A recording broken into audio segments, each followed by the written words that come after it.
All right, welcome to this explainer. Today we're diving deep to untangle fact from fiction. We're going to look at exactly how information literally shapes reality, and we're doing it by opening up two completely distinct case files from Pennsylvania. Let's get right into it. Okay, here's our roadmap for today. First, we'll look at the infamous Green Man myth. Then, we'll uncover the real Raymond Robinson. After that, we're shifting gears to the disappearance at Temple University, before wrapping up with the active police search. Section 1. The Green Man Myth. We're starting our search for the truth by looking at a ghostly urban legend that has completely haunted western Pennsylvania for generations. So you gotta ask, who is the Green Man? For decades, locals passed down these seriously eerie stories of a mysterious figure. You know, if you grew up anywhere near the Pittsburgh area, you probably heard whispers about this guy hiding in the dark. But who was he actually? Well, this comparison brilliantly shows the stark contrast between how years of word-of-mouth totally warped a tragic reality into this sensationalized ghost story. The urban legend? It says a boy fell from an electric pole, somehow developed glowing green skin, and lurked around abandoned houses. But the real history? Man, it is so different. The actual person survived a horrific electrocution, walked along State Route 351 at night just to get some exercise, and actually lived a really quiet life at home with his relatives in Coppell, Pennsylvania. Which brings us to Section 2, the real Raymond Robinson. Let's peel back all the layers of this myth and find the remarkably resilient, totally real man behind the legend.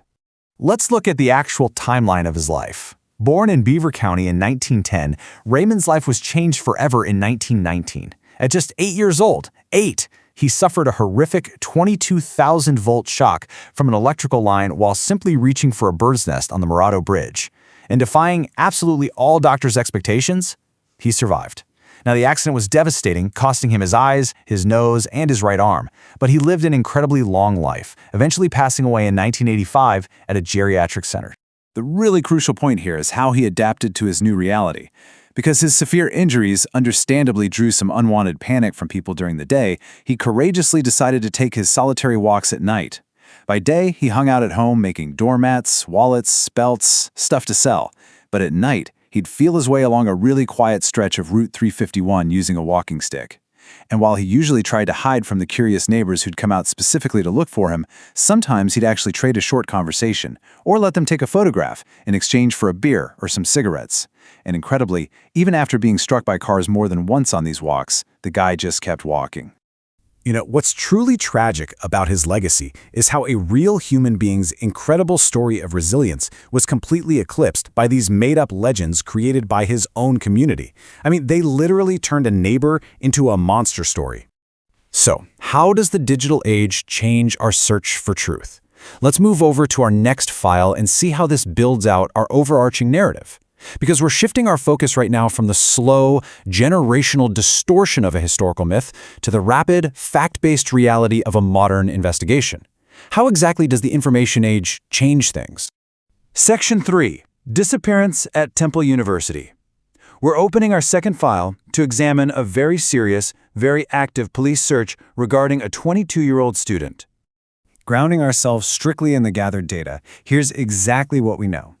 Jenna is a 22-year-old student studying film and media arts. She commutes to the Temple University campus, and she was recently reported missing to the Lower Salford Police Department out in Bucks County. Now look at the sheer scale of this modern search.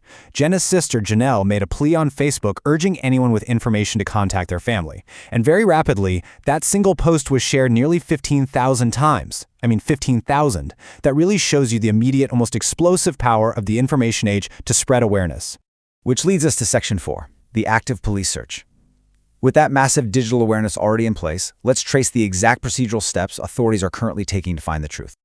Okay, this timeline outlines the rapid cascade of the investigation so far. Step 1. Jenna was last seen Thursday at 2 a.m. near Pub Web, which is a bar close to campus on Cecil B. Moore Avenue. Step 2. She was officially reported missing. Step 3. A friend of hers was actually located on Friday up in Scranton at his grandmother's house by state police and questioned. And Step 4. Based directly on that questioning, Philadelphia police obtained a search warrant and searched a North 16th Street house overnight, a location they firmly believe is related to her disappearance. And this brings us right to a statement from Charlie Leone, the Executive Director of Temple's Campus Safety Services. This quote reinforces the ongoing, resolute collaboration between multiple agencies. We're talking Temple University, Philadelphia Police, and Lower Southward Police all working together to follow up on every single tip and find the facts of this disappearance. To that end, if you have any actual facts or information regarding Jenna Burley's disappearance, please make sure to direct them to these official tip lines. You can call Temple Police directly at 215-204-1234 or use their confidential tip line at 215-204-6493. As we wrap up this explainer, we've seen how a tragic accident nearly a century ago was twisted by local whispers into a ghost story that practically erased a man's humanity. On the flip side, we've seen how today, just one single post can mobilize 15,000 people in multiple police departments in a matter of hours. So it leaves us with this vital question to consider. From the slow distortion of a century-old life to the rapid digital hunt for a missing student, how does the way we share information ultimately shape the truth we uncover? Thanks for exploring these files with me today. Keep asking those questions and always search for the truth.